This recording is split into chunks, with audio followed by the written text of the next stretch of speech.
Dear students, Assalamu alaikum. Today we shall continue with the topic for class 8th subject English, that's polythene and disaster. तो अब तक हमने पढ़ा था कि that Rakesh has gone to his uncle's house with his parents.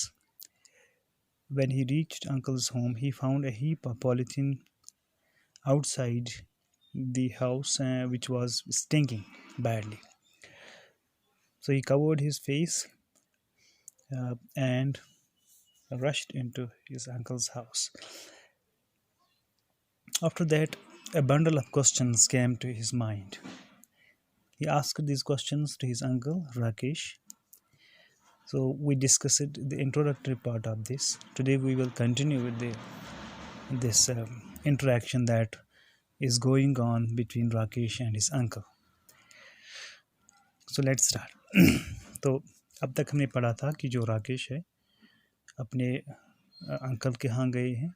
वहाँ पे उन्होंने जैसे ही वो उनके अंकल के घर के अंदर दाखिल, बाहर उन्होंने एक पॉलीथीन का एक बहुत बड़ा ज़ख़ीरा, जहाँ जिसको हम ढेर कहते हैं, तो जो जिससे काफ़ी बैड स्मेल आ रही थी, उसने अपने फेस को कवर किया, अपने मुंह को छुपाते हुए तेज़ी अंकल के घर अंदर चला गया. और अंकल से उसके जहन में काफ़ी सवाल आए.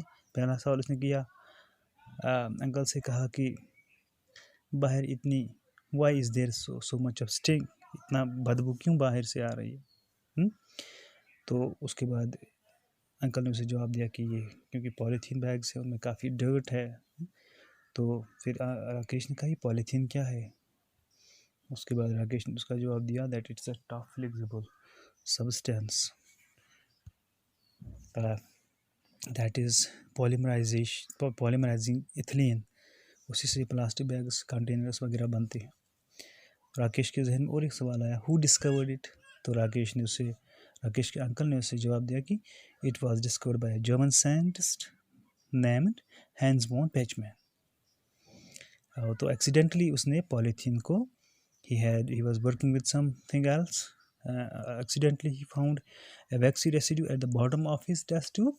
So this is how he discovered polythene, because even himself he was not having an idea that this material is of significant importance.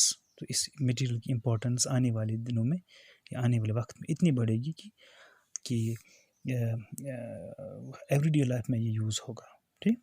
Now Rakesh, but uncle why are there so many polythene bags. अब uncle Rakesh के जहन में और एक सवाल आता है. वो उसे कहता है कि अंकल, तो लेकिन इतने सारे पॉलीथीन बैग्स बाहर क्यों पड़े. Why are there so many polythene bags, इतने सारे पॉलीथीन बैग्स. राकेश अंकल उसे जवाब देते. लेकिन यहाँ पे राकेश अंकल के बजाय राकेश के फादर वो जवाब देना शुरू कर देते हैं. वो कहते हैं कि my son, I will tell you the reason for this. मैं आपको इसकी वजह बताऊँगा. I will tell you the reasons, मैं आपको इसकी वजूहात बताऊंगा. रीजन्स का मतलब है रीज़न है वजह, तो इसकी वजूहात मैं आपको बताऊंगा. रोहित, हाँ, राकेश कज़न. रोहित वहाँ पे यानी राकेश के साथ साथ राकेश फादर, राकेश अंकल और उसके कज़न भी राकेश के कज़न का नाम रोहित है, वो भी वहाँ पे प्रेजेंट होते हैं. Uncle, I also want to know, वो भी कहते हैं कि अंकल मैं भी जानना. वो राकेश के फादर से कहते हैं कि मैं भी ये चीज़ जानना चाहता हूँ कि इसके पीछे क्या रीजंस हैं, क्या वजूहात है. Rakesh father, okay dear, but listen carefully. तो उसके कहते हैं Rakesh father tells them that, ये ठीक है लेकिन आपको मेरी बात सुननी पड़ेगी बड़े केयरफुली का मतलब एहतियात के साथ. यानी बात सुननी है लेकिन उस पर अमल भी करनी है. एंड आई एक्सपेक्ट, और मैं आपसे तवक्का रखता हूँ, यकीन रखता हूँ, भरोसा रखता हूँ. एक्सपेक्ट का मतलब है भरोसा, यकीन, तवक्का. That after listening to me, कि जब आप मेरी बात सुनोगे, you kids will stop using polythene. सारे बच्चे जो मेरी बात सुनने के बाद आप इस पॉलीथीन बैग्स को यूज़ करना बंद करें. यू विल स्टॉप का मतलब है रुक जाना. स्टार्ट का मतलब है शुरू होना. Will stop, you kids will stop. Kid का मतलब है बच्चा. आप सब बच्चे इस पॉलीथीन के इस्तेमाल को बंद करोगे. Which we elders have so far failed to do, क्योंकि हम बड़े लोग तो इसको काबू करने में नाकाम हुए. हम इस चीज़ को हाँ, हम पूरी तरह से नाकाम हुए, लेकिन हम एक्सपेक्ट करते हैं, हमें तवक्का है, हमें भरोसा आप इस पर खरा उतरोगे। In fact you have to make a promise. अब राकेश इस फादर से कहते हैं कि उन बच्चों से कहते हैं कि मुझे आपका वादा चाहिए, यानी आई आई इनफैक्ट इनफैक्ट का मतलब हकीकत में मैं आपसे वादा लेना चाहता हूँ, यानी आप मुझसे वादा करो नॉट यूज़ पॉलीथीन बैग्स, ताकि आप पॉलीथीन बैग्स का इस्तेमाल नहीं करोगे, एंड आल्सो एनकरेज, और हौसला अफजाई करोगे other kids in your school, बाकी बच्चे जो हैं स्कूल में उनकी हौसला अफजाई भी करोगे, या उन्हें भी बताओगे कि एंड नेबर्स आल्सो, नेबरहुड जो हमसायगी में है, नेबर हमसाय को कहते हैं नेबरहुड का मतलब होता है हमसायगी में जितने भी बच्चे हैं, जितने भी लोग हैं, उनको भी आप तरगीब दोगे, उनको भी आप इनकरेज करोगे कि पॉलीथीन का इस्तेमाल नहीं करेंगे। सो ये राकेश के जो फादर हैं पहले उनसे वादा लेते हैं बच्चों से, कहते हैं कि तब मैं आपको ये चीज़ें बताऊंगा। राकेश एंड रोहित वादा करते हैं, हाँ राइट, ठीक है, वी प्रॉमिस इट, हम वादा करते हैं कि हम आपकी बात को पूरी तरह सुनेंगे और उस पर अमल भी करेंगे, और बाकी बच्चों को भी हाँ ये एनकरेज करेंगे, यानी उनकी भी हौसला अफजाई करेंगे, इस बात पर मनाएंगे कि वो भी पॉलीथीन का इस्तेमाल नहीं करेंगे, इसी शर्त पर आप हमें बताइए। Now Rakesh's father, polythene bags are cheap and easy to carry.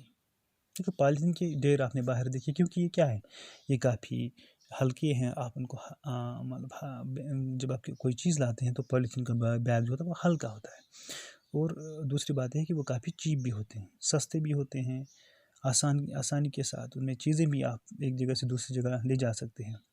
They are therefore widely used as packing bags, इसलिए उनको इस्तेमाल किया जाता है पैकिंग बैग्स के बतौर। ठीक, they are therefore widely used pack, most people also find them easy to dispose of, और बहुत सारे लोगों को ये शायद आसान लगता है, they find it easy to dispose, उनको डिस्पोज करना यानी फेंक देना, ज़ाया करना।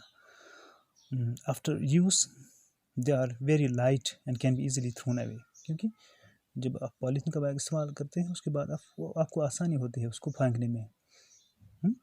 While they were rarely found during the 1960s and 70s, जबकि 1960 या 1970 में उनको रेयरली का मतलब होता है कोई भी, मतलब शायद ही, यानी जिसको हम ख़ास तौर पर कहते हैं कि ख़ास तौर पर ही इस्तेमाल होती थी, यानी आम इस्तेमाल नहीं होते थे 60-70s में। Their usage has increased at an alarming rate since they became popular during the 1980s, क्योंकि 1980s में जो पॉलीथीन है वो काफ़ी आम हो गया, इसलिए उनकी पॉपुलैरिटी भी बढ़ गई, उनका यूसेज जो उनका था वो इंक्रीज़ हो गया, लेकिन एट एन अलार्मिंग रेट, यानी काफ़ी हद तक उस रेट के साथ जिस रेट के साथ नहीं होना चाहिए था, उस रेट के साथ ये उनके जो इस्तेमाल है वो बढ़ गया 1980s में। According to media reports in Srinagar, it is calculated approximately that about 2 lakh polythene bags are used every day for purchase. तो एक मीडिया रिपोर्ट के मुताबिक श्रीनगर में ही सिर्फ कैलकुलेट किया गया था कि तकरीबन 2 लाख पॉलीथीन बैग्स हर दिन इस्तेमाल होते हैं, खरीदे जाते हैं इस्तेमाल के लिए। हाँ, store and transport of various goods like, इसलिए स्टोरेज करने के लिए, चीज़ों को ज़ख़ीरा करने के लिए, एक जगह से दूसरी ले जाने के लिए, जैसे सब्जियां लाते हैं पॉलीथीन का इस्तेमाल करते हैं, दूध लाते हैं हम, दूध से जो प्रोडक्ट्स लाते हैं, गोश्त लाते हैं, मिठाइयाँ लाते हैं, बाकी चीज़ें लाते हैं, बेकरी लाते हैं, जहाँ फ्रूट्स लाते हैं। हाँ, तो ये सारी चीज़ों के लिए जो पॉलीथीन बैग्स हैं, तकरीबन 2 लाख बैग्स हर दिन श्रीनगर में ही इस्तेमाल होते हैं। That's why